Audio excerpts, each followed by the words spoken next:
Satyabama Institute of Science and Technology, Chennai and Sriperumbudur. AR Murugadoss இயக்கத்தில் சல்மான் கான் நடிப்பில் உருவான சிக்கந்தர் திரைப்படம் ரம்ஜான் பண்டிகையை முன்னிட்டு திரையரங்குகளில் வெளியாக உள்ள நிலையில் படத்தின் ப்ரமோஷனுக்காக சல்மான் கான் தீவிரமாக பங்கேற்று வருகிறார்.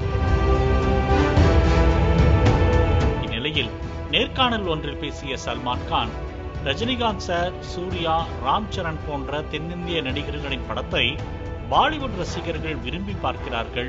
ஆனால் அதே போன்ற அன்பை அவர்கள் ஹிந்தி படங்கள் மீது காட்டுவதில்லை என தெரிவித்துள்ளார். தான் இத்தனைக்கும் தென்னிந்திய இயக்குநர்கள், நடிகர்கள், டெக்னீஷியன்கள் ஆகியோருடன் தொடர்ந்து பணிபுரிந்து வருகிறேன். எனது படங்கள் தென்னிந்தியாவில் வெற்றி பெறுவதில்லை எனவும் சல்மான் கான் ஆதங்கத்தை வெளிப்படுத்தியுள்ளார். இதற்கு ஆட்டோவின் கண்ணாடியை திருப்பினால் எப்படி வண்டி ஓடும் என நெட்டிசன்கள் வருத்தெடுத்து வருகின்றனர். மேலும் நல்ல கண்டென்ட் இருந்தால் யார் படத்தையும் யார் வேண்டுமானாலும் பார்ப்பார்கள் எனவும் அமீர் கானின் தங்கல், ஷாருக் கானின் ஜவான் ஆகிய படங்களை உதாரணமாகவும் குறிப்பிட்டு வருகின்றனர்.